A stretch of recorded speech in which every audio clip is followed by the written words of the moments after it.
Welcome back, and in this lesson I'm going to show you how you can actually post data from the form and add it into your database.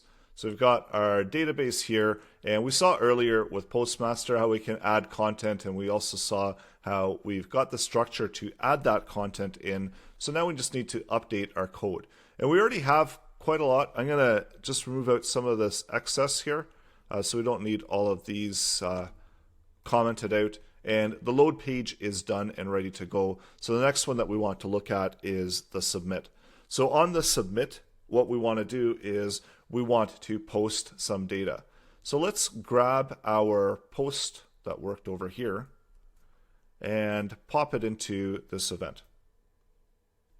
And we'll just move this one over. So basically, we're creating our new XML HTTP request. We're waiting for the ready state to change. We're posting. So we need to identify the URL that we want to post it to. So the URL that we're posting to is simply going to be posts. So it's actually going to be the same thing as we're getting it from, but because we're sending a different format, because we're sending it as a post, it should post that data. And we saw that earlier that was working. So the only thing that we do need to include is we need to have some data. So the data, we saw earlier that we can create that data. So it's like a form-like type data. So we had this information as our data. So let's grab this for now and set up a variable called data. And then afterwards, we'll make an update on this. So this is just to make sure everything is working properly. And once it is working properly, then it should console log out that message and it should be able to send that data. So let's do send and see what happened. So we got back ID 8. So that looks like it's working. ID 9. Let's update some of these values. And of course, it's not changing because we haven't hooked those up yet. So that's the next step. We need to get those values from the input form.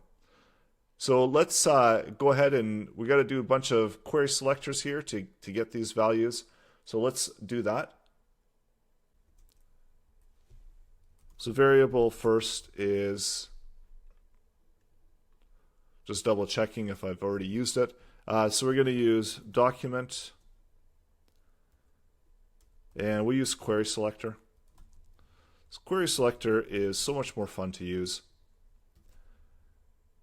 And we're going to look for the form value, so the input, with, should be square brackets, with name equaling first.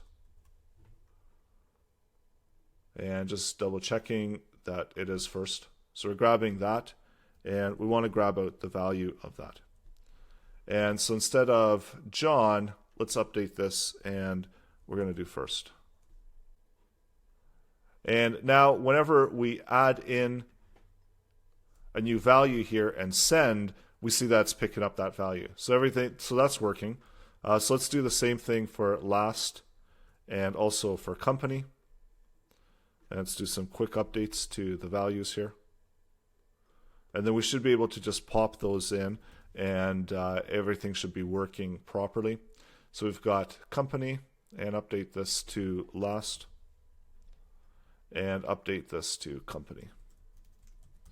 And of course, if you had more, then you would have to do those as well, add those in. So next, we've got those values here. We've got to build this out. So, and company, and we'll get rid of that other one there because we don't need that. We don't need to submit any additional stuff. And I'll leave that up to you if you want to make some updates to the source code and customize it. Please feel free, add in whatever inputs that you want to try out and that you want to practice with. So now we should be able to send whatever data we've got in here should be submitted in. And let's also take a look at our database. So our database should be growing. We've got this one that was a little bit messed up, so we have to stop it and restart it. But everything else seems to be inputting properly. Let's take a quick look at our terminal. And we see we've done quite a few gets and posts. So those last posts, they all work properly, inserted into the database.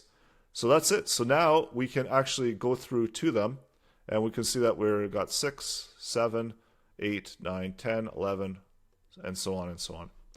I'm going to clear out this stuff here, and I'm going to copy over some of this from the database. And now when I go to 7, it's still pulling in that, so I do have to stop and restart it. So let's do that, and Control C, and then restart it. So now when I go to 7,